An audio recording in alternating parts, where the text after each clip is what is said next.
Setiap mangkok bakso yang kau habiskan, satu nyawa di luar sana ikut lenyap dan, jika kau tak menghabiskannya, nyawa yang hilang adalah milikmu sendiri. Selamat datang di Jagat Demit, membuka gerbang dunia tak kasat mata. Warung bakso itu terletak di ujung sebuah gang sempit di salah satu sudut kota Magelang. Dahulu, siapapun yang lewat pasti hanya akan melihat bangunan reyot berdinding tripleks, nyaris rubuh, dan seorang penjual tua yang duduk menunduk sepanjang hari tanpa pembeli. Tapi kini, warung itu tak pernah sepi. Sejak 2 bulan terakhir, antrean mengular dari pagi sampai malam. Bahkan banyak yang datang dari luar kota hanya untuk mencicipi bakso beranak Kang Sony yang viral karena ukuran dan rasa dagingnya yang luar biasa gurih. Bulan lalu, sebelum semua jadi ramai, Pak Barlan tetangga sebelah warung masih ingat betul. Warung itu hampir bangkrut. Kang Sony, lelaki kurus dengan mata cekung dan tangan berurat, sering duduk termenung di depan panci kuah yang mengepul lemah, menunggu pembeli yang tak kunjung datang. Istrinya sudah lama meninggal, anaknya merantau entah kemana dan ia tinggal sendirian di rumah kecil tepat di belakang warung. Tapi entah kenapa, sejak awal bulan kemarin, segalanya berubah begitu cepat. Warga sekitar mulai merasa ada yang aneh. Setiap malam, aroma menyengat keluar dari dapur belakang warung. Bukan aroma daging biasa, lebih tajam, lebih amis, seperti bau bangka yang dibakar. Tapi anehnya, keesokan paginya, warung itu tetap ramai, bahkan lebih ramai dari sebelumnya. Orang-orang memuji kelezatan baksonya, terutama bakso beranak yang besar seperti bola bowling, dan ketika dibelah, di dalamnya keluar 5 hingga 7 bakso kecil berisi daging super empuk dan gurih. Pak Barlan mulai merasa curiga. Ayai Tenggo, hanya 2 rumah dari warung Kang Sony, dan nyaris setiap malam mencium bau yang sama. Suatu malam, saat pukul menunjukkan lewat tengah 12, ia tak sengaja terbangun karena mendengar suara berisik dari arah warung. Ia mengintip dari jendela kamar dan samar-samar melihat siluet Kang Sony menyeret sesuatu seperti karung besar ke dalam dapur belakang. Gerakannya terburu-buru, namun sesekali berhenti, seakan memastikan tak ada yang mengintip. Malam berikutnya, rasa penasaran mendorong Pak Barlan keluar. Dengan hanya mengenakan sarung dan jaket, ia mengendap-endap ke sisi warung, melewati tumpukan karung bekas dan drum kosong. Ia berdiri di balik tembok bata yang setengah rubuh, dan dari celah lubang angin dapur, ia bisa mengintip ke dalam. Di sana, ia melihat sesuatu yang tak pernah ia sangka. Kang Sony berdiri membelakangi pintu, menggiling sesuatu dengan alat penggiling tua yang berdiri di tengah ruangan. Di sebelah alat itu, ada genangan darah yang mengalir ke selokan kecil di bawah lantai. Tapi bukan itu yang membuat bulu kuduk Pak Barlan berdiri. Tepat di sebelah gilingan, tergeletak sebuah karung terbuka, dan di dalamnya, ia melihat jari manusia. Ia ingin berteriak, tapi mulutnya terkunci. Kakinya lunglai. Ia berbalik dan berlari tertatih kembali ke rumah, menutup pintu dan menggemboknya rapat-rapat. Malam itu, ia tak bisa tidur. Setiap kali memejamkan mata, ia teringat jari itu putih pucat, dengan kuku panjang yang masih utuh, seperti milik seorang perempuan muda. Esoknya, Kang Sony terlihat seperti biasa, melayani pelanggan, sambil tersenyum lebar, bahkan lebih dari biasanya. Ia membagikan bakso gratis untuk anak-anak kecil yang lewat, sesuatu yang tak pernah ia lakukan sebelumnya. Beberapa warga mulai membicarakan soal bau, busuk dan suara aneh dari warung Kang Sony.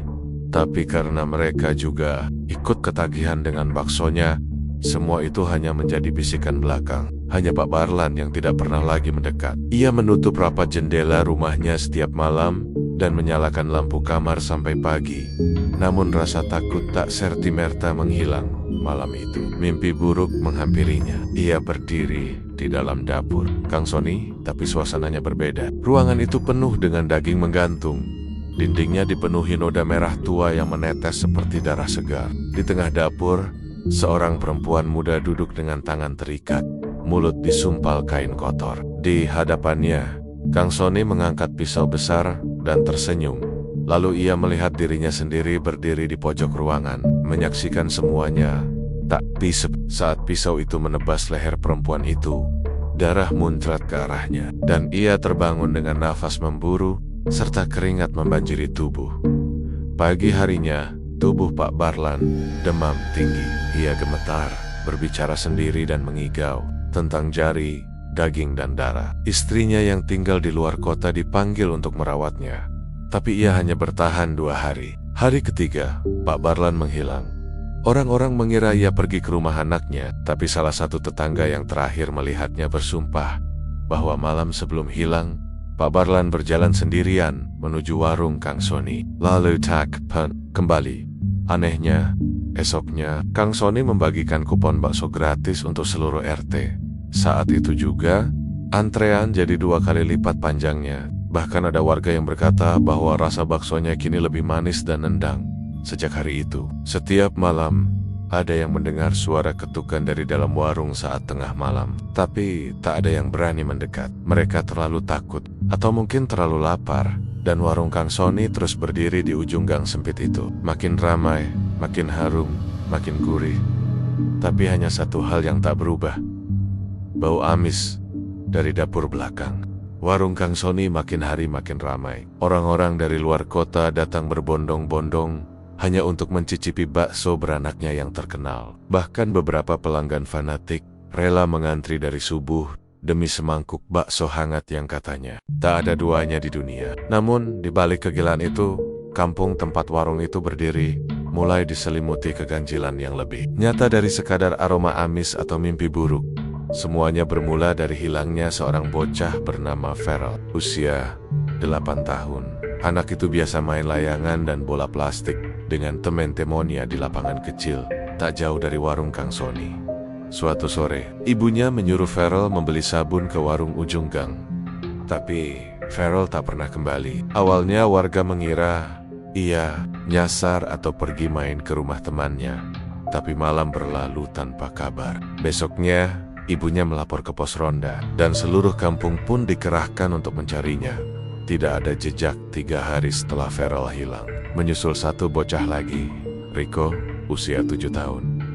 Hilangnya persis sama, disuruh beli kerupuk oleh neneknya. Lalu, tak kembali. Dan sama seperti sebelumnya, malam itu juga warung Kang Soni tetap buka seperti biasa, bahkan makin ramai. Orang-orang tetap makan dengan lahap, seolah tak terjadi apa-apa. Bahkan, beberapa pembeli memuji bahwa bakso kecil di dalam bakso beranak sekarang makin lembut, kayak daging bayi. Kalimat itu bikin bulu kuduk merinding.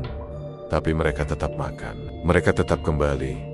3 hari setelahnya, satu anak hilang lagi. Lalu satu lagi dalam 2 minggu. 6 anak hilang dari kampung itu.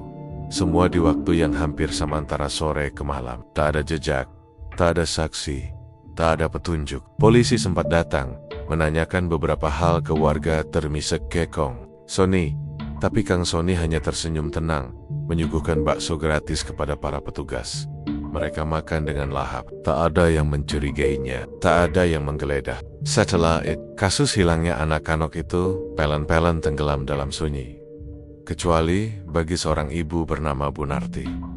Bu Narti adalah ibu dari Nindi, bocah perempuan 7 tahun yang jadi korban ke-6. Ia bukan orang kaya, tapi sejak anaknya hilang, ia seperti orang kerasukan. Tiap malam ia mondar-mandir depan warung Kang Soni, berdiri diam berjam-jam sambil menatap tajam ke arah dapur. Ia tidak makan, tidak bicara, hanya berdiri. Orang-orang mulai menjauhinya, menganggapnya stres. Tapi ia tetap berdiri di sana setiap malam.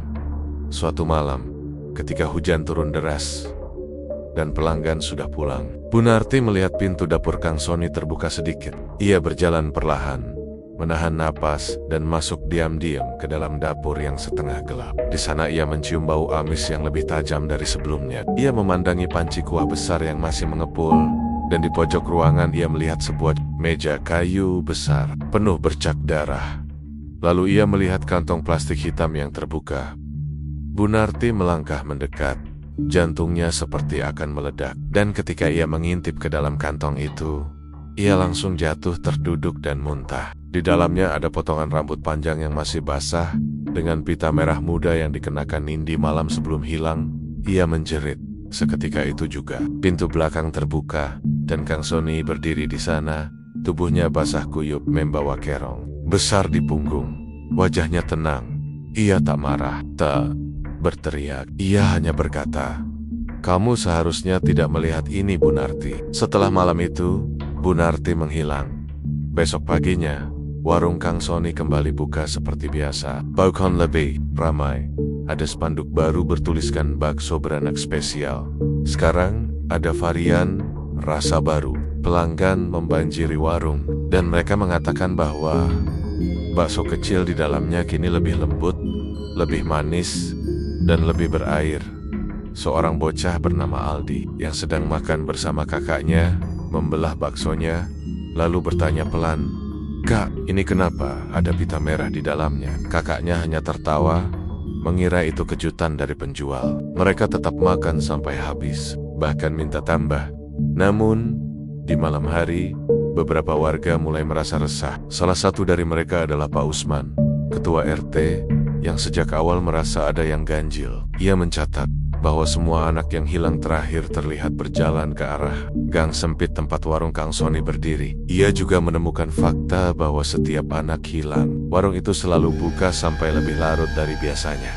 Akhirnya, Pak Usman memutuskan untuk bertindak. Ia mengajak beberapa warga ronda untuk berjaga malam. Mereka bersembunyi di sekitar warung, menunggu sesuatu yang mencurigakan. Tapi saat jam menunjukkan pukul 2 dini hari, mereka semua tiba-tiba menguap bersamaan, lalu tertidur satu per satu. Ketika mereka terbangun, sudah pukul 5 pagi. Tak ada suara, tak ada jejak. Hanya satu hal yang membuat mereka menggigil. Tepat di tengah jalan depan warung, tergeletak sebuah mainan boneka beruang kecil yang penuh bercak darah. Dengan kepala dicabut dan matanya dicungkil, mereka tak berkata apa-apa. Mereka pulang. Mereka tak pernah ronda lagi. Minggu berikutnya, tidak ada anak yang hilang. Tapi warga mulai berbondong-bandong membawa anaknya keluar kota. Sebagian pindah mendadak, rumah-rumah ditinggalkan. Tapi warung Kang Sony tetap buka, tetap ramai. Dan kini bakso beranaknya dijual dengan varian baru. Bakso anak manis, yang diiklankan dengan gambar boneka di menu dan di dinding warung itu. Diam-diam tertempel sebuah kertas. Doa hilang, sudah lusuh, dan nyaris tak terbaca. Deep, ada tulisan kecil dengan tinta merah yang samar. Yang makan tak akan tahu, tapi yang tahu tak akan sempat bicara. Sudah hampir 2 bulan sejak warung Kang Sony menjadi pusat perhatian. Gang sempit yang dulunya sepi dan hanya dilewati warga sekitar, kini seperti pasar kecil setiap harinya. Bahkan tukang parkir pun dibuat khusus karena saking banyaknya pengunjung dari luar daerah. Namun, di balik euforia itu, rasa takut tumbuh perlahan-lahan di hati warga lama, terutama sejak beberapa anak kecil menghilang, dan tak satu pun dari mereka pernah kembali. Namun tak semua orang bisa dibungkam oleh rasa penasaran, terutama seorang pria bernama Pak Mardi.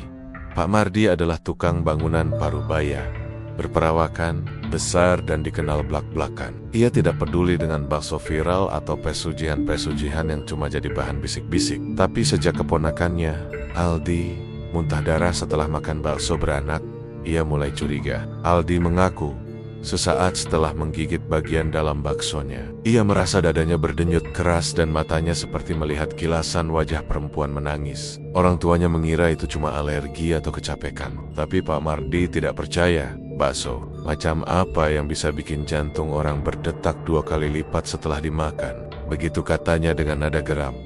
Suatu sore, Pak Mardi memutuskan makan di warung Kang Sony sendirian. Ia duduk di bangku paling dekat dengan dapur, sengaja memilih tempat itu agar bisa mengamati jarak gerik penjual dari dekat. Kang Sony sendiri yang menyajikan pesanannya. Seporsi besar bakso beranak, kuah bening kekuningan, dan sambal super pedas yang katanya jadi andalan. Begitu mangkuk diletakkan di hadapannya, Pak Mardi langsung merasakan sesuatu yang aneh. Bukan dari kuah atau aromanya, tapi dari pentol besar di tengah mangkuk. Ia merasa seperti mendengar suara lirih. Detakan pelan, ia diam, memicingkan mata. Mangkuk itu bergetar sedikit. Awalnya ia kira efek uap panas, tapi tidak. Bakso besar itu benar-benar bergerak sedikit, seperti detak jantung, seperti daging hidup. Ia nyaris menjatuhkan sendok, tapi rasa penasaran mengalahkan segalanya. Dengan tangan gemetar, ia potong perlahan bakso besar itu. dan di sanalah ia melihatnya. Di dalam bakso besar itu ada 5 bakso kecil, tapi satu di antaranya tidak bulat sempurna. Warnanya agak gelap, sot dai potong. Isinya bukan daging biasa, ada urat tipis-tipis, lalu seberkas jaringan merah muda seperti pembuluh, dan tepat di tengahnya sebuah benjolan kecil sebesar kelereng yang berdetak perlahan. Pak Mardi berdiri mendadak, kursinya terjungkal. Para pelanggan menoleh ke arahnya, tapi ia tak peduli. Ia menunjuk ke arah mangkuknya sambil berteriak, "Ini apa? Ini bakso apa? Ada yang beritakan?" Beberapa orang mendekat, penasaran, tapi ketika mereka melihat isi bakso itu, mereka hanya melihat daging biasa. Tidak ada yang bergerak, tidak ada urat, tidak ada benjolan, tidak ada detak. Mereka mulai tertawa kecil, mengira Pak Mardi halusinasi. Salah satu anak muda bahkan berkomentar, "Lah, Bapak ngelawak ya? Ini bakso, bukan jantung manusia." Tapi Pak Mardi tahu apa yang ia lihat. Ia tidak gila. Ia yakin bakso itu hidup, berdetak, menatapnya. Ia membanting mangkuk ke lantai hingga kuah muncrat ke kaki-kakinya. Ia pergi dengan napas memburu, meninggalkan tatapan aneh dari para pembeli dan Kang Sony yang hanya tersenyum kecil sambil memungut pecahan mangkuk tanpa sepatah kata. Sejak kejadian itu, Pak Mardi jatuh sakit, bukan sakit biasa. Setiap malam, ia mengigau keras, tubuhnya berkeringat dingin, dan tangannya selalu mencakar dadanya sendiri, tepat di atas jantung. Ia terus berkata, "Keluarin baksonya, tolong, dia hidup di dalamku." Istrinya, Bu Surti, panik. Ia memanggil ustadz untuk meruqyah. Tapi sot doa-doa dibacakan, Pak Mardi menjerit dan muntah darah. Dari mulutnya keluar gumpalan. Daging kemerahan seperti pentol bakso yang belum matang masih berdenyut pelan di lantai. Ustadz itu melangkah mundur dengan wajah pucat pasi. Pak Mardi menghembuskan napas terakhir malam itu juga. Tapi sebelum meninggal, ia sempat membuka mata dan berkata lirih, "Baksonya masih lapar." Esok paginya, kabar kematian Pak Mardi menyebar. Tapi anehnya, warga tak bereaksi sebagaimana mestinya. Bahkan sebagian justru menganggap itu sebagai hukuman karena telah menuduh Kang Sony macam-macam. Mereka bilang Pak Mardi kerasukan setan karena iri. Warung Kang Sony tetap buka seperti biasa. Bahkan menu barunya mulai dijual. Bakso jantung pedas. Banyak yang tertawa saat membaca namanya, menganggap itu cuma trik marketing. Tapi ketika mencicipinya, sebagian pelanggan mengaku merasa lebih segar, lebih kuat, dan bisa tidur lebih nyenyak. Mereka tak tahu bahwa tidur itu bukan nyenyak, tapi sunyi. Dan setiap malam, saat lampu warung padam, dari dapur belakang terdengar suara pelan, seperti detakan jantung raksasa, berirama tak beraturan. Duk-duk, duk-duk-duk-duk. Dari luar, warung Kang Sony masih tampak seperti tempat makan biasa. Spanduk bertuliskan bakso beranak spesial. Sekali coba langsung ketagihan, berkibar di atas tenda. Pelanggan terus datang silih berganti, tanpa peduli bahwa ada terlalu banyak hal ganjil yang mengitari tempat itu. Anak-anak yang menghilang, orang sakit setelah makan, hingga kematian Pak Mardi yang belum jelas penyebabnya. Tapi seorang pria bernama Pak Naryo tak bisa diam saja. Ia adalah pedagang sayur keliling yang saban pagi melewati gang sempit itu, mengantarkan bayam, seledri, dan kol ke beberapa rumah langganan. Dulu, Kang Sony pun termasuk pelanggannya. Tapi sejak warung itu ramai, Kang Sony tak lagi memesan sayur dari luar. Ia bahkan menolak saat ditawari. "Sudah ada sendiri," katanya dengan senyum datar. Suatu pagi, saat melintas lebih awal dari biasanya, Pak Naryo mencium aroma anyir menyengat dari arah warung. Bau yang menusuk seperti daging mentah yang disimpan terlalu lama tapi lebih tajam. Ia memperlambat langkah. Pintu belakang warung sedikit terbuka, dan dari celahnya ia melihat sesuatu yang membuat langkahnya terhenti. Kang Sony sedang mendorong sebuah karung besar ke dalam gudang kecil di belakang warung. Karung itu menggembung, meneteskan cairan merah gelap dari bagian bawah. Yang lebih aneh lagi, Kang Sony mengenakan celemek yang sudah sangat kotor, dan wajahnya berlumur darah, tapi bukan darah hewan. Baunya terlalu aneh, terlalu segar. Pak Naryo langsung menyingkir, pura-pura tidak melihat. Tapi di dalam benaknya, perasaan penasaran terus menggumpal. Gudang itu tak pernah dibuka oleh siapapun selain Kang Sony. Letaknya nyempil di belakang warung, berdinding seng tua dan berpalang gembok berkarat. Tak ada ventilasi, tak ada jendela. Tapi dari sana, setiap malam terdengar bunyi aneh. Gemeretak logam, gilingan berdengung, kadang seperti desahan. Akhirnya, rasa penasaran itu memuncak. Suatu malam, Pak Naryo menyelinap kembali ke belakang warung. Ia tahu Kang Sony menutup warung sekitar pukul 11 malam. Ia datang lewat jam 12. Langit gelap, hanya rembulan yang menyinari gang sempit itu. Ia membawa linggis kecil dan berjalan tanpa suara menuju gudang tua yang tampak seperti perut rahasia dari warung Kang Sony. Gemboknya sudah berkarat, tapi kuat. Butuh waktu lama untuk membuka paksa, tapi akhirnya dengan sekali congkel keras, gembok itu jatuh. Ia membuka pintu gudang perlahan. Udara pengap langsung menyambut, disertai bau busuk yang menusuk hingga ke tenggorokan. Gudang itu gelap. Ia menyalakan senter kecil dari HP Nia dan langsung terpaku. Di tengah gudang itu berdiri sebuah mesin gilingan daging besar. Bukan jenis yang biasa dipakai penjual bakso. Mesin itu tua, berkarat, dengan roda besi yang berputar, lambat seperti makhluk hidup. Tapi yang membuat Pak Naryo ingin muntah adalah isi dari mesin itu. Potongan-potongan tubuh manusia yang belum sepenuhnya hancur. Ada jari, ada potongan telinga, bahkan gumpalan rambut panjang yang masih menempel di kulit kepala. Di sekeliling mesin, tergantung dari langit-langit dengan kail-kail daging, adalah bagian tubuh lain. Beberapa sudah kering, beberapa masih basah. Di lantai, genangan darah menumpuk, seperti kolam persembahan. Di sisi lain gudang, ia melihat lemari pendingin besar. Ia membukanya pelan-pelan dan mendapati deretan kantung plastik berisi daging dengan label tanggal dan tulisan samar. Perempuan muda, manis, anak laki, empuk, pemuda kuat, alot sedikit. Pak Naryo hampir menjerit. Tiba-tiba, dari arah pintu, terdengar suara langkah pelan. Berat, teratur, ia menoleh. Kang Sony berdiri di sana. Wajahnya tak marah, hanya menatap datar. Tangannya memegang pisau besar yang berkilau, terkena cahaya bulan. Kamu tidak seharusnya ke sini, Pak Naryo, ucapnya pelan. Tapi, sudah terlanjur. Lagi pula, kamu punya otot bagus. Pelanggan pasti suka rasa gurihmu. Pak Naryo berbalik dan berusaha lari, tapi kakinya terpeleset oleh darah licin. Ia jatuh dan gubrak. Senter terlempar. Dalam gelap, ia hanya bisa meraba-raba lantai, merasakan daging dingin dan jaringan lunak menempel di tangannya. Lalu suara mesin gilingan mulai berdengung sendiri, seperti dipanggil oleh darah yang baru. Jeritan menggema dari dalam gudang. Lalu sunyi. Pagi harinya, warung Kang Sony buka seperti biasa. Pelanggan tetap ramai. Bahkan hari itu, Kang Sony mengumumkan menu spesial baru. Bakso daging asli super gurih. Hanya hari ini, orang-orang menyerbu antrean. Seseorang sempat bertanya kemana perginya Pak Naryo. Karena pagi itu, ia tak keliling. Jualan seperti biasa. Tapi tak ada yang benar-benar peduli. Apalagi saat mereka mencicipi bakso terbaru itu. Dagingnya sangat empuk. Dirinya beda. Ada rasa baru yang bikin ketagihan. Di dapur, mesin gilingan itu berputar sendiri dalam keheningan, walau tak tersambung listrik. Dan di pintunya tertulis dengan cat merah, "Jangan ganggu yang digiling, atau kamu ikut digiling."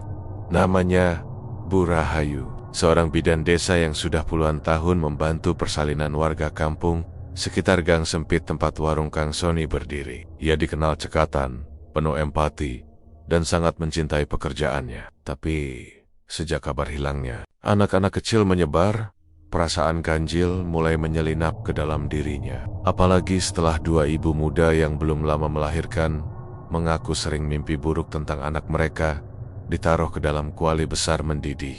Bu Rahayu tak langsung percaya, tapi malam demi malam ia juga mulai bermimpi hal-hal serupa. Ayam dapur yang penuh dengan uap panas, tangisan bayi bercampur suara air mendidih, dan seseorang dengan celemek lusuh sedang menyendok bakso sebesar kepala manusia ke dalam mangkuk.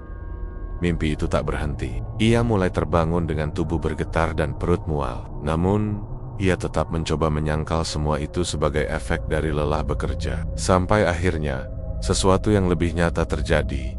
Siang itu, ia hendak pulang dari posyandu, melewati gang sempit tempat warung Kang Sony berada. Perutnya lapar, Dan entah kenapa, aroma bakso yang mengepul dari dalam warung begitu menggoda. Walau biasanya ia tak terlalu suka makanan berkuah, hari itu, langkah kakinya seolah ditarik masuk ke warung.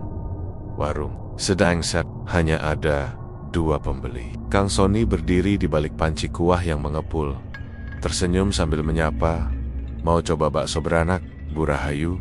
Gratis, khusus untuk tenaga kesehatan." Bu Rahayu ragu sejenak, tapi akhirnya mengangguk. Semangkuk bakso beranak tersaji di hadapannya. Bakso besar berwarna coklat muda, kuahnya tampak lebih keruh dari biasanya, dan aroma rempah-rempah menyengat hidung. Ia mencicipinya perlahan. Lezat, terlalu lezat. Rasa gurihnya seperti menyentuh sesuatu yang sangat dalam, hangat dan asing, seperti rasa yang pernah ia kenal. Tapi lupa dari mana.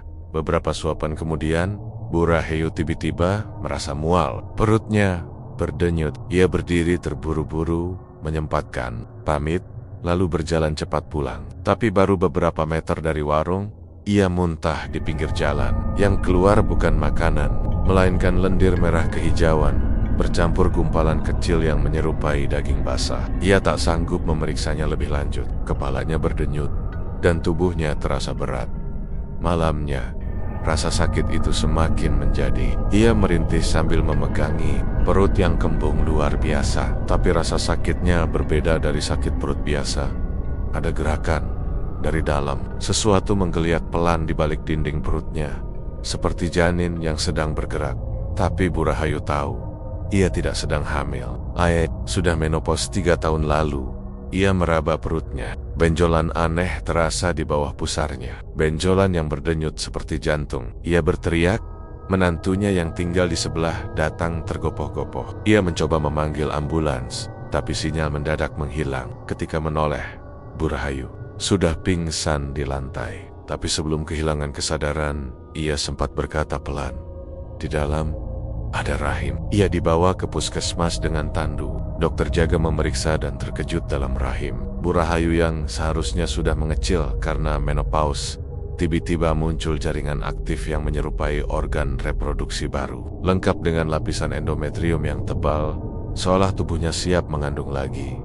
Lebih mencengangkan, hasil USG menunjukkan ada sesuatu seperti kantung janin, bukan janin manusia, melainkan gumpalan daging yang terus berdenyut. Seperti bakso, dokter panik, tapi tak bisa berbuat banyak. Mereka rujuk Bu Rahayu ke rumah sakit. Namun, dalam perjalanan, ambulans, sopir kehilangan kendali saat melintas di tikungan menuju gang sempit warung Kang Sony. Mobil tergelincir dan terguling ke sawah. Semua selamat kecuali Bu Rahayu. Tubuhnya ditemukan tertindih. Perutnya robek oleh pecahan logam. Dan dari lubang luka itu, keluar gumpalan merah muda menyerupai rahim yang baru dilahirkan. Saksi mata bersumpah melihat gumpalan itu masih berdenyut saat jatuh ke tanah, lalu mengering seketika seperti daging matang. Jenazah Bu Rahayu dikubur malam itu juga. Tapi kisahnya belum selesai. 3 hari setelah kematian Bu Rahayu, seorang ibu muda bernama Reni mendatangi pos ronda dengan wajah pucat. Ia mengaku baru saja membeli bakso beranak dari warung Kang Sony untuk makan malam bersama suaminya. Saat bakso besar itu dibelah, ia menemukan sesuatu yang bukan bakso kecil di dalamnya. Awalnya ia kira daging yang belum tergiling sempurna, tapi setelah dicuci, ia sadar bentuknya menyerupai rahim kecil lengkap dengan saluran tuba. Ia menjerit dan membuangnya ke got. Tapi sejak malam itu, ia selalu mimpi melahirkan bukan bayi, tapi bakso berdenyut yang menangis seperti anak manusia.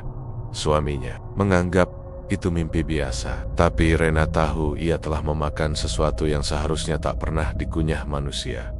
Hari-hari berikutnya, kabar itu menyebar, tapi seperti biasa, banyak yang tak percaya. Bahkan sebagian pelanggan malah semakin penasaran, menyebutnya sebagai urban legend yang justru bikin bakso Kang Sony makin laku. Beberapa bahkan menganggapnya semacam daya tarik spiritual.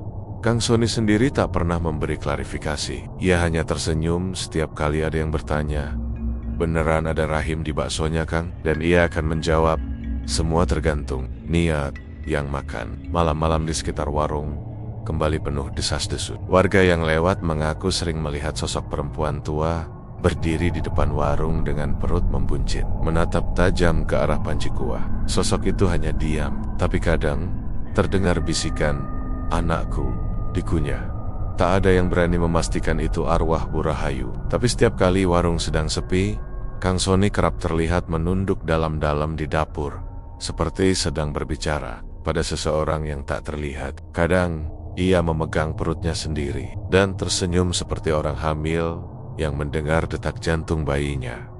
Dan di papan menu warung, muncul satu tulisan baru, dicetak tebal dan diberi bingkai warna emas, "Bakso beranak premium, isi rahasia kehidupan." Semenjak insiden Bu Rahayu, warung Kang Soni justru makin ramai. Entah apa yang merasuki para pelanggan, tapi tiap hari antrean mengular lebih panjang dari biasanya. Bahkan sampai ke jalan utama, orang-orang dari luar kota datang bergelombang. Katanya ingin mencicipi bakso beranak premium yang disebut-sebut punya rasa hidup, apapun maksudnya.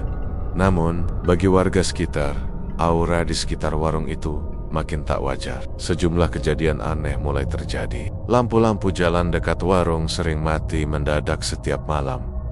Burung-burung tak lagi berkicau di pagi hari. Dan yang paling ganjil, suara bayi menangis kadang terdengar dari genting warung saat dini hari. Tapi semua itu belum seberapa dibandingkan peristiwa yang terjadi di hari Jumat sore itu. Hari itu hujan turun deras sejak siang. Genangan air memenuhi gang-gang kecil, dan sebagian warga memilih tetap di rumah. Tapi warung Kang Soni seperti tak tersentuh. Pembeli tetap datang berjejer, berdiri memegang payung, menanti giliran untuk duduk di bangku-bangku panjang yang berjejer di depan warung. Ada belasan orang dalam antrean. Mereka tak banyak bicara, hanya berdiri diam. Tatapan mereka kosong, seperti patung yang dibasahi hujan. Di seberang gang, seorang pemuda bernama Anto yang baru saja pulang dari luar kota memperhatikan antrean itu dengan heran. Ia tak percaya warung tua yang dulu kotor dan tak terurus kini bisa seheboh ini. Rasa penasaran mendorongnya mendekat. Ia berteduh di bawah pohon jambu sambil memperhatikan para pembeli yang berjejer. Namun makin lama ia perhatikan, makin aneh pula pemandangan itu. Dari tadi hampir 20 menit antrean itu tidak bergerak sama sekali. Bahkan satupun orang tak berpindah posisi. Anto menyipitkan mata. Orang pertama dalam antrean, seorang pria tua dengan payung hitam, tetap berdiri di posisi yang sama, dengan kepala sedikit menunduk dan tangan kaku di samping badan. Orang kedua, seorang ibu muda, memegang tas kain di dada dan berdiri membeku seperti patung. Anto menyeberang, penasaran, dan berjalan pelan melewati barisan itu. Hatinya mulai tak enak. Ia melihat lebih dekat. Kulit tangan mereka tampak pucat, kebiruan, mata mereka menatap kosong ke depan, seperti orang yang tak sadar. Beberapa dari mereka menggigil, tapi bukan karena dingin. Seperti tubuh mereka menolak berdiri, namun tak bisa bergerak. Anto memberanikan diri menyentuh bahu pria tua paling depan. "Pak, sudah lama nunggu?" tanyanya pelan. Tak ada respons. Anto menepuk bahunya. Pria itu tetap diam. Lalu Anto menyentuh. Lengannya dingin. Terlalu dingin. Ia mengguncang pelan, dan tubuh pria tua itu jatuh ke belakang dan langsung roboh ke tanah seperti karung kosong. Anto terlonjak. Pria itu tak bersuara. Tubuhnya jatuh dengan kepala menghantam paving, dan dari mulutnya mengalir cairan kehitaman. Kulit wajahnya seperti lilin yang mulai meleleh. Mata terbuka tapi kosong, tak berjiwa. Wajahnya pucat, dan kulit tangannya seperti karet kaku yang telah lama mati. Orang-orang dalam antrean berikutnya masih tidak bergerak. Anto mundur, ketakutan menyergap. Ia menoleh ke dalam warung, dan saat itu Kang Soni menatap balik tirai dapur. Tatapannya tenang, senyumnya kecil. Ia tidak terganggu oleh keributan di luar. Seakan semua itu memang bagian dari pelayanan. Anto berbalik dan berlari. Ia pergi ke rumah Pak RW dan segera melaporkan apa yang ia lihat. Warga pun digerakkan untuk menyelidiki. Beberapa orang akhirnya ikut ke warung. Tapi saat mereka tiba, pemandangannya sudah berbeda. Antrean sudah berpindah. Orang-orang yang tadi berdiri kaku sudah duduk di dalam, menyantap bakso seperti biasa. Pria tua yang tadi jatuh sudah tak terlihat. Bahkan lantai pun bersih tanpa bekas darah atau muntahan.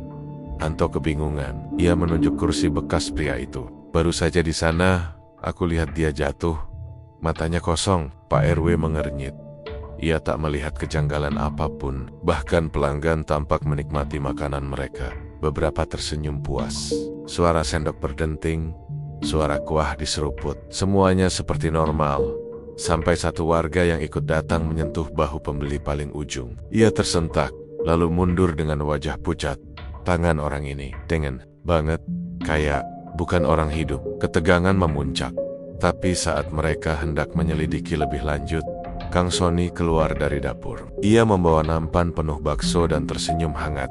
Maaf, tadi ada sedikit kelelahan di luar, tapi sekarang semua sudah terlayani. Pak RW mendekat. Kami mau tanya, katanya tadi ada pembeli jatuh, mungkin pingsan atau bagaimana? Kang Sony mengangguk pelan. Sudah saya bantu pulang. Bapak itu langganan lama, mungkin kecapekan karena hujan. Tak ada yang bisa membantah. Kang Sony bicara dengan tenang, ramah, dan meyakinkan. Tapi di dalam hati Anto, rasa takut tak hilang. Malamnya, ia tak bisa tidur. Wajah pria tua itu yang jatuh, seperti boneka mati masih membekas. Membuka HP dan mencoba mencari tahu lebih banyak soal warung itu. Tapi anehnya, semua ulasan di internet sangat positif. Bahkan terlalu positif. Setiap komentar menyebutkan kalimat serupa, baksonya membuatku tenang. Setelah makan, aku tak ingin pulang. Rasanya seperti tubuhku bukan milikku lagi. Dan aku suka itu. Kalimat-kalimat itu bukan pujian biasa. Kalimat-kalimat itu seperti mantra. Keesokan harinya, Anto mencoba kembali ke warung, tapi tak menemukan pria tua yang kemarin. Ia bertanya pada beberapa warga, tapi tak ada yang tahu siapa. Bahkan yang aneh, jumlah antrean hari itu masih sama banyaknya. Dan urutan orang-orang masih sama seperti kemarin. Berdiri dengan ekspresi yang sama, posisi yang sama. Seperti patung hidup. Seperti antrean neraka yang tak pernah maju. Pulang. Dan di papan menu warung Kang Sony, tertera tulisan baru, bakso hening. Disantap dalam diam, dibawa dalam jiwa. Tak ada yang tahu persis kapan pertama kali suara itu muncul. Tapi warga yang rumahnya berdempetan dengan warung Kang Sony mulai mengeluh soal bau busuk dari saluran air belakang. Awalnya mereka mengira itu berasal dari selokan yang mampet atau bangkai tikus. Tapi setelah dicek berulang-ulang, saluran itu bersih. Airnya mengalir seperti biasa. Tak ada bangkai, tak ada kotoran tersumbat. Tapi bau itu tetap datang tajam, asam, seperti bau daging membusuk dalam kantung plastik yang diikat terlalu lama. Pak Ruslan, pensiunan guru yang tinggal tepat di belakang warung, merasa terganggu. Ia menelusuri sumbernya dan mendapati bahwa aroma itu paling kuat di sekitar lubang septic tank yang berada persis di belakang warung Kang Sony. Lubang itu tertutup beton besar yang telah menghitam oleh lumut dan usia. Tak ada ventilasi, tak ada lubang angin, tapi entah kenapa, suara lirih kadang terdengar dari dalamnya seperti bisikan yang tertahan, seperti seseorang yang bernapas pelan di bawah tanah. Pak Ruslan mencoba mengadu ke RT, tapi seperti biasa, setiap kali persoalan menyangkut warung Kang Sony dibahas, warga tampak enggan terlibat. Beberapa pura-pura tak dengar, beberapa hanya bergumam, "Jangan ikut campur Pak, kita makan dari uang hasil dagangan dia juga, nggak usah cari perkara." Tapi Pak Ruslan tak bisa diam. Ia orang lama, ia tahu bau bangkai manusia. Ia pernah hidup di masa konflik, dan bau dari septic tank itu bukan bau sembarangan. Ia nekat mengangkat tutup beton itu sendiri. Suatu malam, setelah memastikan warung tutup, ia membawa linggis dan senter. Ia berjalan pelan, menyeberangi halaman belakang dengan jantung yang berdebar tak karuan.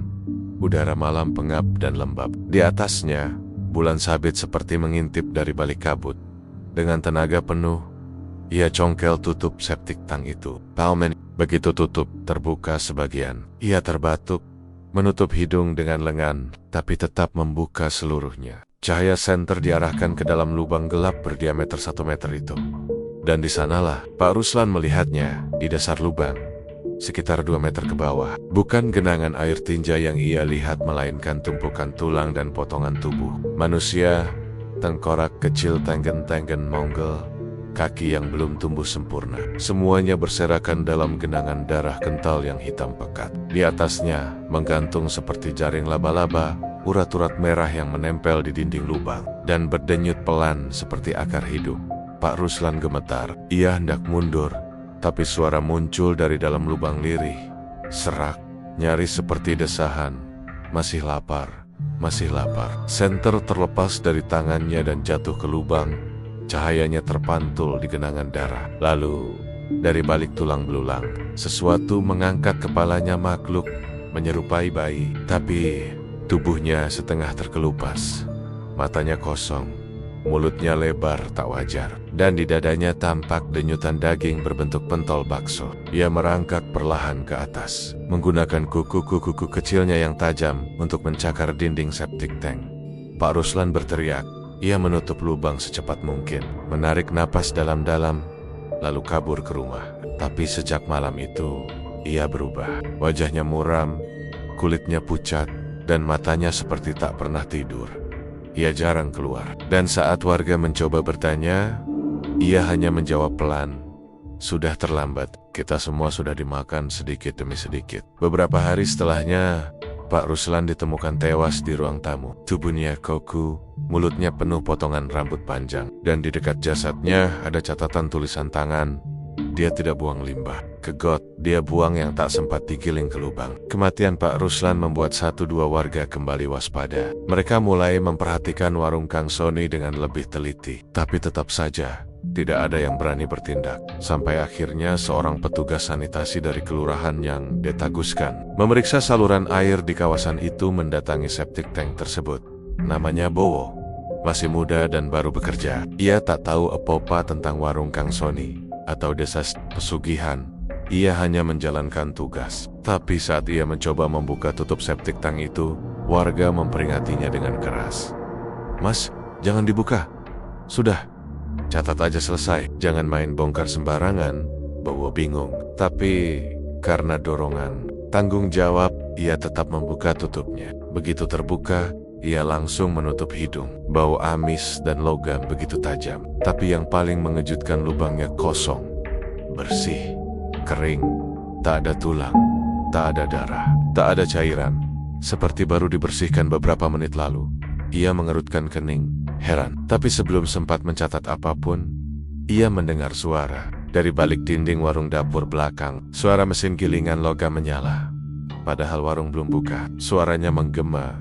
Dan ada denting sendok, suara mangkuk, dan sesuatu seperti tawa anak-anak bercampur suara tangisan. Bowo mundur perlahan. Ia menoleh dan mendapati Kang Sony berdiri di ambang pintu belakang. Mengenakan celemek berdarah. Wajahnya tenang. "Kencing jangan sembarangan di sini, Mas," ucapnya. Bowo gugup, mengangguk, lalu bergegas pergi. Tapi tak pernah sampai ke kantor kelurahan. Ayai Helong, motornya ditemukan di pinggir jalan, helmnya tergantung di spion, dan catatan inspeksinya kosong. Beberapa hari kemudian, menu baru muncul di warung Kang Sony, bakso paha anak, khusus hari Jumat. Warga yang masih sadar menggigil mendengarnya, tapi sebagian lainnya tetap datang, makan, menikmati. Dan saat malam tiba, suara dari lubang septic tank terdengar lagi lebih keras. Lebih jelas, "Kami masih di sini. Kami belum selesai dimasak." Beberapa orang bilang, harga sebuah kesuksesan bisa ditebus dengan keringat, air mata, atau pengorbanan. Tapi di warung Kang Sony, harga itu jauh lebih konkret. 1 mangkok bakso setara dengan 1 nyawa. Kabar itu pertama kali mencuat dari cerita seorang pemuda bernama Jali yang baru pulang merantau dari Kalimantan. Ia pulang kampung setelah ibunya meninggal dunia dan merasa heran saat melihat kampungnya berubah drastis. Gang sempit yang dulu hanya dilewati anak-anak sekolah, kini selalu padat, dipenuhi orang-orang asing. Mereka bukan warga, bukan saudara. Mereka datang karena satu alasan. Bakso beranak yang viral itu, Jali ikut mencoba. Sore itu, ia mengantre seperti orang kebanyakan. Saat duduk, ia langsung disambut aroma kuah bakso yang membakar lubang hidung. Tapi sesuatu terasa aneh. Saat sendok menyentuh permukaan bakso beranak di mangkuknya, Jali merasa denyut di dadanya tak wajar. Ia menggigil. Keringat dingin mulai merembes. Tapi ia tetap makan. 1 sendok, 2 sendok, sampai tak terasa bakso besar itu terbuka dan isinya terlihat. 5 bakso kecil dan 1 gumpalan daging aneh seperti organ dalam. Jali nyaris muntah. Tapi sebelum ia sempat berdiri, seorang anak kecil menjerit di ujung jalan. Orang-orang menoleh. Anak itu, tetangga lamanya, bernama Bagus, baru berusia 7 tahun. Ia terjatuh dan tubuhnya kejang seperti orang kesurupan. Ibunya berteriak panik. Jali menaruh sendok. Perasaannya tak enak. Ia bangkit, meninggalkan mangkuk setengah habis dan berlari ke arah anak itu. Tapi anak itu sudah tak bergerak. Tubuhnya hangat, tapi detak jantungnya berhenti. Seorang ustaz kampung menyentuh lehernya dan bergumam pelan, "Innalillahi." Tak ada luka, tak ada penyakit. Anak itu sehat, tapi nyawanya pergi begitu saja. Jali pulang dengan tubuh gemetar. Ia merasa ada yang salah, dan malamnya ia mimpi buruk. Dalam tidurnya, ia duduk di warung Kang Soni lagi, tapi bukan di bangku kayu biasa. Ia duduk di atas barisan tulang manusia. Di hadapannya, mangkuk bakso menyala merah seperti bara. Di dalamnya mengambang bola mata, jari-jari mungil, dan potongan bibir bayi. Dari arah dapur, Kang Soni muncul sambil membawa baki besar penuh kepala manusia kecil, masih meneteskan darah. Jali terbangun dengan napas tersengal dan hidung berdarah, tapi rasa takut itu berubah menjadi tekad. Ia mulai menyelidiki. Beberapa hari kemudian, Jali mengunjungi keluarga anak yang meninggal. Ia bertanya apa yang terjadi sebelum anak itu tumbang. Ibunya menjawab, "Dia cuma main di depan warung Kang Soni, tiba-tiba kejang. Tak pernah sakit sebelumnya." Jali makin yakin. Ia catat jam kejadian, jam 17:13. Ia bandingkan dengan waktu terakhir ia menyuap baksonya. Ayah ibu cek foto yang ia unggah saat makan. Jam 17:13 juga. Hatinya mencelos. Apakah kematian Bagus terjadi persis saat sendoknya menyentuh isi bakso? Ia mencoba mengabaikan. Tapi beberapa hari kemudian, ia kembali makan di warung. Kali ini, ia tidak makan sendiri. Ia mengajak seorang kenalan bernama Firman. Mereka duduk, masing-masing memesan satu mangkuk bakso beranak spesial. Jali hanya menatap. Ia tidak menyuap. Tapi Firman, dengan lahapnya, menghabiskan isi mangkuk sampai kuah terakhir. Bahkan sempat berseloroh, "Gila, ini kayak makan tenaga manusia hidup, enak banget." Malam harinya, Firman tertabrak kereta saat menyeberang rel di dekat pasar. Padahal warga bersaksi, saat itu palang kereta sudah tertutup dan bel sudah bunyi. Tapi Firman tetap berjalan, senyum-senyum sendiri seperti orang linglung. Sebelum tubuhnya terhempas dan terbelah dua, Jali tak tahan lagi. Ia kembali ke rumah dan mulai menyusun data. Ia mendata siapa saja yang makan bakso beranak, dan ia mencocokkan waktu makan dengan kejadian kehilangan atau kematian di hari yang sama. Hasilnya mengejutkan. Setiap kali seporsi bakso beranak disajikan dan disantap habis, tak lama kemudian seseorang di sekitar gang itu akan mati secara tiba-tiba. Kadang anak kecil, kadang orang dewasa, kadang kucing peliharaan, tapi selalu ada kematian sebagai imbalannya. Satu mangkuk, satu nyawa, dan yang lebih menyeramkan, jika bakso tidak habis dimakan, maka tumbal akan berpindah kepada si pemakan itu sendiri. Ia akan mengalami mimpi buruk, disusul tubuh melemah, dan akhirnya mati dengan kondisi mengenaskan. Jali makin panik. Ia kembali ke warung dan memperhatikan tiap mangkuk yang keluar. Ia mengiteng hari itu, Kang Soni menyajikan 17 mangkuk bakso beranak. Malamnya, 17 berita duka beredar di kampung dan desa sekitar. Mulai dari balita tenggelam di kolam ikan, nenek yang tiba-tiba stroke saat menanak nasi, hingga seorang remaja yang tergantung di pohon jambu belakang rumahnya. Semua terjadi tanpa sebab jelas. Jali tak bisa diam. Ia mencoba mengadukan ke polisi, tapi kantor polisi setempat menganggapnya cuma paranoia. Tak ada bukti, tak ada mayat yang bisa dikaitkan langsung ke warung Kang Soni. Jali nekat, ia menggendap malam-malam dan menyusup ke dapur belakang warung. Di sana, ia melihat daftar nama tertulis di dinding, seperti log pemesanan. Tapi anehnya, di sebelah nama pelanggan ada catatan samar.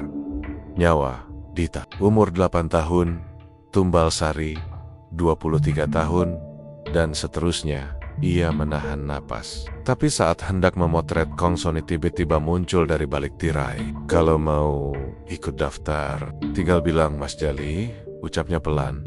"Tapi ingat, makan sampai habis, atau kamu yang akan habis." Jali berlari.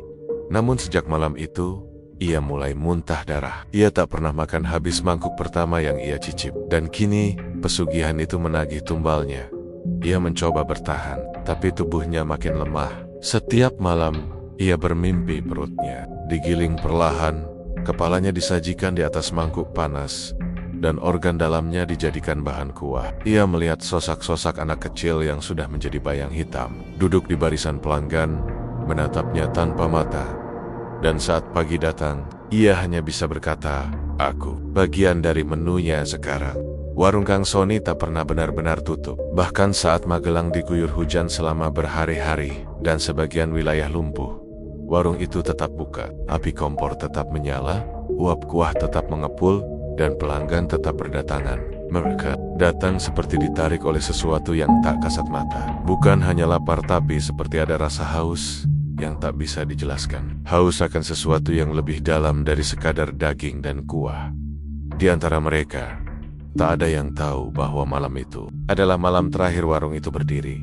Sore menjelang malam, hujan turun deras, jalanan licin, dan langit berwarna abu kelam. Tapi satu persatu pembeli tetap muncul. Mereka berdiri dengan wajah kosong di bawah payung, seolah hujan tak mengganggu. Meja-meja kayu tua di dalam warung mulai terisi, tapi ada satu meja paling pojok yang selalu dibiarkan kosong. Meja itu sudah lama ada, bentuknya lebih tua dan usang dari yang lain, dengan permukaan yang dipenuhi goresan samar seperti bekas cakaran kuku. Meja itu dikenal warga sebagai meja arwah, tempat di mana dulunya Bu Rahayu terakhir duduk sebelum muntah darah, tempat di mana Pak Ruslan sempat duduk diam selama 2 jam tanpa bicara, sebelum keesokan harinya ditemukan tewas di rumahnya. Dan malam ini, meja itu kembali disiapkan. Tepat pukul 8 malam, Kang Sony keluar dari dapur. Tangannya membawa satu mangkok terakhir, tapi berbeda dari biasanya.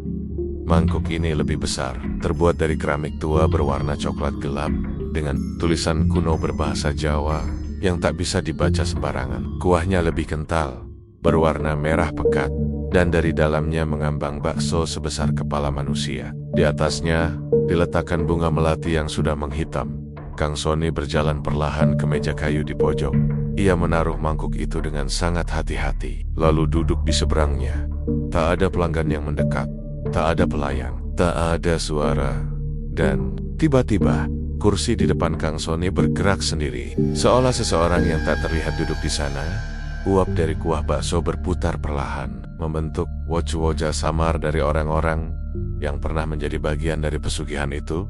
Pak Mardi, Bu Rahayu, Firman, anak kecil bernama Bagus, bahkan Jali yang seminggu lalu ditemukan tergeletak tak bernyawa di depan pintu masjid dengan mata terbuka dan lidah terjulur hitam. Kang Sony menunduk. Ia memejamkan mata, lalu mulai berbicara dalam bahasa yang tidak dikenal, seperti mantera, lirik, cepat, dan penuh tekanan. Dan saat ia selesai, suara dari seberang meja menjawab, bukan dari mulut manusia, tapi dari dalam bakso besar yang mulai merekah sendiri. Bakso itu membuka seperti rahim. Dari dalamnya keluar cairan merah kehitaman yang menyembur ke kuah. Lalu, dari dalamnya muncul tubuh bayi tanpa kulit, merah berlendir, menangis nyaring seperti tercekik. Tapi tangisannya tidak biasa. Ayai Memenggo, Sony, bukan seperti panggilan bayi, tapi seperti jeritan dendam dari masa lalu. Malam itu, satu persatu pelanggan yang berada di warung mulai pingsan.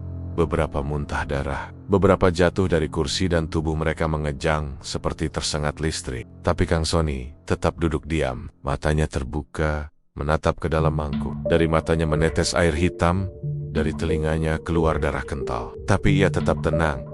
Di luar, warga mulai berkumpul, heran melihat suasana warung yang mendadak sunyi. Seorang ustaz setempat bernama Pak Nazar ikut datang. Ia sudah lama mencurigai sesuatu tentang warung ini. Tapi malam itu, ia datang dengan maksud menghentikan semuanya. Ia memasuki warung, dan saat melewati ambang pintu, ia terhenti. Semua meja kosong, kecuali satu, meja kayu di pojok. Di sana, Kang Sony duduk dengan tubuh kaku, tangannya mencengkeram sisi mangkuk, dan dari mulutnya menetes cairan merah. Wajahnya membiru, matanya kosong. Mangkuk besar di hadapannya kosong. Tak ada bakso, tak ada kuah, hanya tersisa sisa hitam. Di dasarnya seperti arang. Pak Nazar mendekat pelan. Ia menyentuh bahu Kang Sony. Tubuh Kang Sony rebah ke belakang, dan dari dalam mulutnya keluar gumpalan rambut panjang basah, melilit seperti usus, bersama potongan kuku dan serpihan tulang kecil. Di bawah kursinya, lantai mulai retak. Retakan itu meluas, membentuk celah hitam yang mengeluarkan uap panas, dan suara jeritan, tangisan, tawa. Semua bersatu, memekakan telinga. Pak Nadzar berteriak memanggil warga agar keluar, tapi terlambat. Lantai warung mulai amblas, meja-meja tersedot satu persatu ke dalam celah itu, seperti ditelan perut. Bumi, dinding warung retak, spanduk robek, kompor meledak, dan dalam hitungan menit, warung Kang Sony lenyap, menyisakan lubang besar hitam di tengah gang sempit itu, mengeluarkan bau amis dan suara-suara tercekik. Pagi harinya, warga hanya menemukan tanah berlubang dan sisa mangkuk pecah berwarna coklat tua di tepi lubang. Tertancap sendok aluminium berkarat dan tertulis di tanah dengan darah, "Satu mangkok satu nyawa, kini sudah lunas." Cerita berakhir. Warung Kang Sony mungkin telah lenyap, tapi legenda tentang bakso beranak dari gang sempit tetap beredar. Dan entah mengapa, di kota lain, ratusan kilometer jauhnya, seseorang mulai membuka warung bakso dengan spanduk mencolok bakso baronak, resep asli Magelang, rasa yang tak akan kau lupakan. Dan meja kayu itu muncul kembali.